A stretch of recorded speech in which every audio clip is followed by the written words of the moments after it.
sweet friends, welcome back to my channel. In case you're new around here, my name is Megan, and today I thought it would be so fun to share like a little behind the scenes of making my most recent tutorial here on YouTube, that beautiful Mabel blanket pattern. So go ahead and get cozy with a warm drink like a cup of coffee or a cup of tea. Grab a fun crochet project to work on while we chat all about what went into creating this Mabel blanket. So first things first, I had a really hard time deciding on yarn colors, so I bought a whole bunch so that I could test them out. Isn't this yarn just so pretty? This is all Lion brand skein tones and basic stitch yarn, and I'm just obsessed with all these colors. I think they look so beautiful together. They're just all so warm and cozy. I never know what exactly to call this yarn because on Lion brand's website it's all lumped together under the basic stitch yarn, but on other websites like on Joann's they separate the basic stitch from the skein tones. So here's all the yarn colors on the screen. From left to right, it's Adobe, Honey, Almond. Those are all skein tones. And then the beige heather and the white, those are the basic stitch. I always love to make little swatches just to better visualize how all the different colors look together, because sometimes even just changing one color of strand from like a white to a cream can make such a huge difference. So it's nice just to have a little swatch so that you can see exactly what your entire blanket's gonna look like before you commit to getting too far into it or buying too much yarn that you end up not loving together. So here's a little lineup of all the different color combinations that I tried out.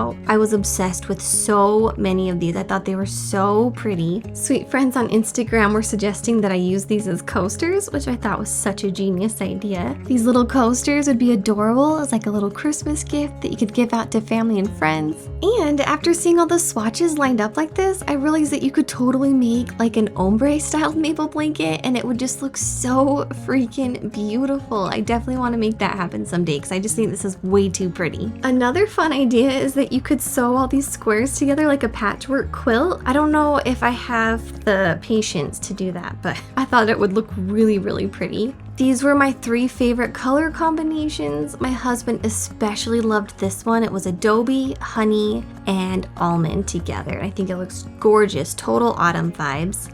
I was super close to choosing this one. It was Honey, Almond, and Beige Heather. But ultimately, I decided to go with this color combination of honey, almond, and white just because I thought it was so pretty, and I thought that the white yarn would be such a beautiful contrast as the fringe on the edge of the blanket. In case any of the other combination of the color swatches caught your eye, here are their names really quick. I'll mention on the screen whether they are basic stitch or skein tones yarn, but first up we have white, beige heather, and almond, honey, beige heather, and white. This was my personal favorite, honey, almond, and white. This is what I used for my Mabel blanket.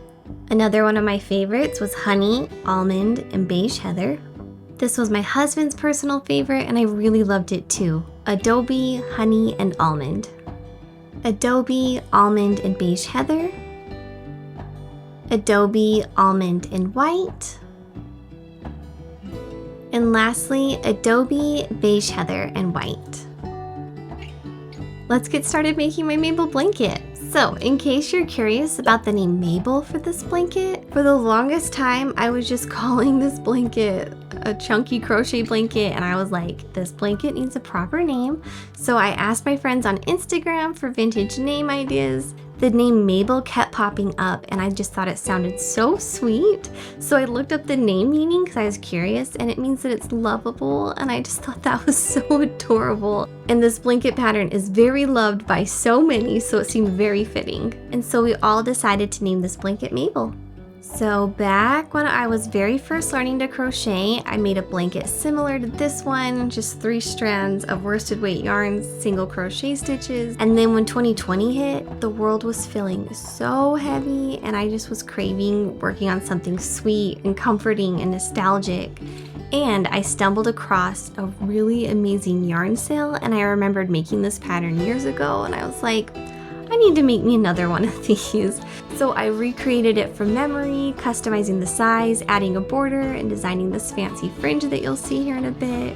I shared what I was working on Instagram and TikTok, not really thinking anything of it, but then this blanket became a huge hit and was loved by so many. Everyone was asking me how to make one, so I shared just a super simple tutorial video on Instagram and TikTok, and since then so many have made their own Mabel blankets and it's just been like magic to watch. It's been so much fun. I had a lot of requests for a written pattern though and a video tutorial here on YouTube, and it took me an embarrassing amount of time to finally make that happen, but I'm so excited that it's finally up on YouTube and the written pattern is finally in my shop, and now I'm just so excited to see if a whole new community of crocheters find this pattern and fall in love with it too. There's just something so special about this blanket. It's seriously so cozy and relaxing and comforting to work on. The simple repetitions keep your hands busy while you watch your favorite show or listen to a good audiobook, or if you just want to listen to music and meditate for a bit. And if you're anything like me, you will now forever be dreaming of new color combinations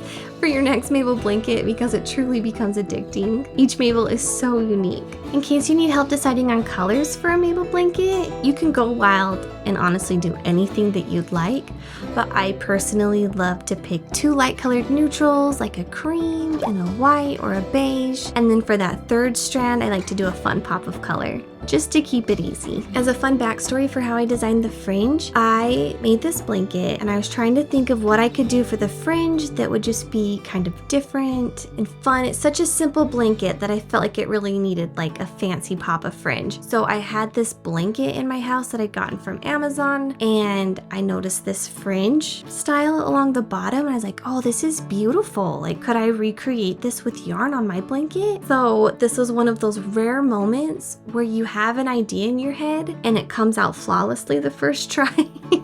It honestly felt like magic and like it was meant to be, because this fringe is so beautiful and it was so easy to create. And I think it makes such a nice touch for these blankets. It adds some beautiful interest to what otherwise could just be a very simple design. But even Mabels without fringe are absolutely gorgeous. So whatever you decide to do, either way, your Mabel is going to be beautiful. I've already received so much love for this Mabel blanket here on YouTube, and I just can't thank you guys enough for just the sweetest, most magical launch of a pattern ever. I've been having so much fun, and I just love you guys all so much, and I'm so excited that you love this Mabel blanket with me. Thank you so much for watching, sweet friends. I love you, and I will see you in the next video.